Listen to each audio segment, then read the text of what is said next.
आएगा मजा जब फल और सब्जियां हो ताजा। फल सब्जियों के थोक विक्रेता जेके वेजिटेबल कंपनी, बगवास मंडी, प्रतापगढ़। संपर्क 9414475786। प्रतापगढ़ के छोटी सादड़ी में बीती 19 मई की रात एक विधवा महिला की बेरहमी से हत्या के 10 दिन बाद भी पुलिस के हाथ खाली हैं।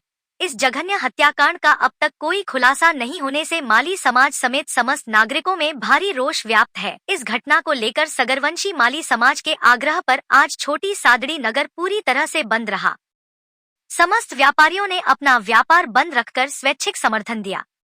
दोपहर बाद सगरवंशी माली समाज के नेतृत्व में सर्व समाज के लोगों ने एसडीएम यतीन्द्र पोरवाल को ज्ञापन सौंपकर मामले का खुलासा कर शीघ्र गिरफ्तारी की मांग की। ज्ञापन के दौरान बड़ी संख्या में महिलाओं ने पुलिस के विरुद्ध नारेबाजी कर न्याय की मांग की। गौरतलब है कि 19 मई की रात अज्ञात ने माली मोहल्ले में रहने वाली गुड्डीबाई माली की बेरहमी से हत्या कर दी थी। 10 दिन बीत जाने के बावजूद न तो आरोपी का कोई सुराग मिला है और न ही किसी की गिरफ्तारी हुई है। माली समाज के प्रतिनिधियों ने ज्ञापन में चेतावनी दी है कि यदि शीघ्र मामले का खुलासा कर आरोपी को गिरफ्तार नहीं किया गया तो समाज जन व्यापक आंदोलन और धरना प्रदर्शन करेंगे। बिजली बिल के झटकों से पाए छुटकारा, लगवाएं ब्रांडेड सोलर पैनल, 78,000 तक की सब्सिडी। अधिकृत विक्रेता sunrise traders, Neemuch road, Pratapgarh. संपर्क 7597615453।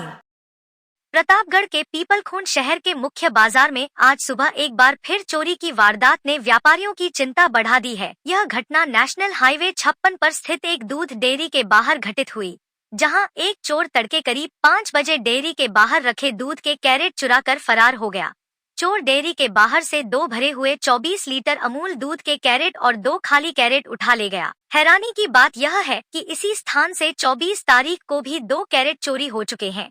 पूरी वारदात दुकान के बाहर लगे सीसीटीवी कैमरे में कैद हो गई, जिसमें चोर की हरकतें साफ नजर आ रही हैं।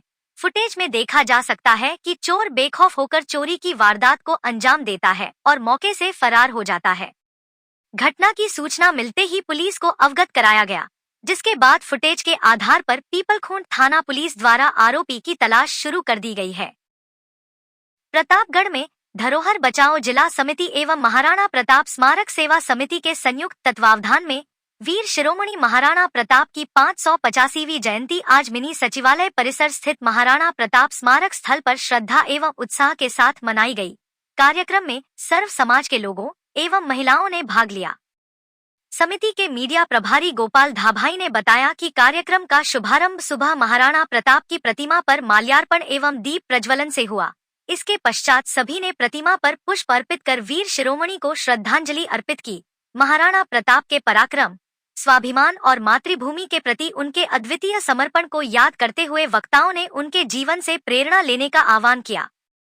धरोहर बचाओ समिति के अध्यक्ष डी सिंह राणावत ने इस दौरान कहा कि यह आयोजन केवल एक समारोह नहीं, बल्कि युवाओं को अपनी सांस्कृतिक जड़ों से जोड़ने और महाराणा प्रताप जैसे महान योद्धा के जीवन मूल्यों को अपनाने का माध्यम है। महाराणा प्रताप केवल राजस्थान ही नहीं, बल्कि समस्त भारतवर्ष के लिए प्रेरणा स्रोत हैं। एडवांस AI पावर टेक्नोलॉजी आज ही लगवाएं। रिलायंस एनर्जी सोलर पैनल व इन्वर्टर, अधिकृत विक्रेता Nikhil energy, hotel Indra plaza के नीचे, MG रोड, प्रतापगढ़। संपर्क 9012300439। प्रतापगढ़ में केंद्रीय नारकोटिक्स ब्यूरो की टीम ने मादक पदार्थ तस्करों के खिलाफ कार्रवाई करते हुए एक ट्रेवल्स बस से 54 किलो 180 ग्राम अफीम डोडा चूरा बरामद किया है। इस मामले में NDPS एक्ट के तहत बस को जब्त कर मामले की जांच की जा रही है। बरामद अफीम डोडा चूरा की कीमत 6 लाख रुपए बताई जा रही है। केंद्रीय नारकोटिक्स ब्यूरो कोटा के उपायुक्त नरेश बुंदेल ने बताया कि मादक पदार्थों की तस्करी को रोकने के लिए ब्यूरो की प्रतापगढ़ सेल को मुखबिर के जरिए सूचना मिली कि एक ट्रेवल्स बस से अफीम डोडा चूरा की तस्करी हो रही है। इस पर सिद्धपुरा टोल नाके पर बांसवाड़ा से जयपुर जा रही लक्ष्मी शताब्दी ट्रेवल्स की बस को रुकवा कर डिग्गी की तलाशी ली गई तो 2 संदिग्ध पार्सल मिले। कानूनी कार्रवाई के बाद दोनों को खोलकर देखा गया तो उनमें अफीम डोडा चूरा भरा हुआ था, जिसका वजन 54 किलो 180 ग्राम था। इस पर NDPS एक्ट के तहत अफीम डोडा चूरा और बस को जब्त कर लिया। मामले में आगे की जांच जारी है। इस मामले में 2 व्यक्तियों को हिरासत में भी लिया गया है। प्रतापगढ़ में 2 दिन पहले हुए एक ब्लाइंड मर्डर की गुत्थी सुलझाते हुए पुलिस ने 3 आरोपियों को गिरफ्तार किया है। अवैध प्रेम संबंधों को लेकर इस वारदात को अंजाम दिया गया था। मामले में फरार अन्य आरोपियों की तलाश जारी है।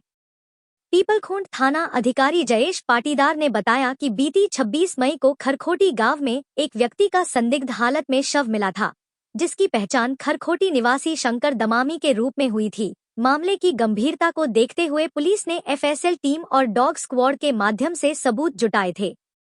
पाटीदार ने बताया कि खरखोटी निवासी राज दमामी ने प्रकरण दर्ज करवाया कि उसके पिता शंकर दमामी ढोल बजाने का काम करते हैं और 25 मई की शाम को ढोल लेकर आखापुर गांव में महिपाल के यहां पर आयोजित नोतरे के कार्यक्रम में ढोल बजाने गए थे। अगले दिन गांव के धूलजी मीणा ने आकर बताया कि उसके पिता धूलजी के घर के पीछे पेड़ के नीचे पड़े हुए हैं। इस पर वह परिजनों के साथ मौके पर पहुंचा तो उसके पिता पेड़ के नीचे पड़े हुए थे और उनकी मौत हो चुकी थी। उनके शरीर पर चोटों के निशान भी थे। पुलिस ने इस मामले में जांच के बाद खरखोटी निवासी दिलीप निनामा, विकास निनामा और संजय निनामा को हिरासत में लेकर पूछताछ की तो उन्होंने वारदात करना कबूल किया। वारदात में जो कहानी सामने आई उसने सभी को चौंका दिया। पाटीदार ने बताया कि शंकर दमामी के गांव की ही एक महिला के साथ अवैध संबंध थे। 25 मई की शाम को गांव से दूर शंकर और महिला जब अकेले जा रहे थे तो एक बाल अपचारी सहित तीनों आरोपियों ने उनका पीछा किया। एक स्थान पर जब दोनों मिल रहे थे तो आरोपी वहां पर पहुंच गए, जिन्हें देखकर महिला तो मौके से भाग गई, लेकिन शंकर दमामी को इन्होंने पकड़ लिया और उसका मुंह और गला दबाकर हत्या कर दी। बाद में मौके से फरार हो गए। पुलिस ने फिलहाल तीनों को गिरफ्तार कर लिया है। बाल अपचारी की तलाश जारी है।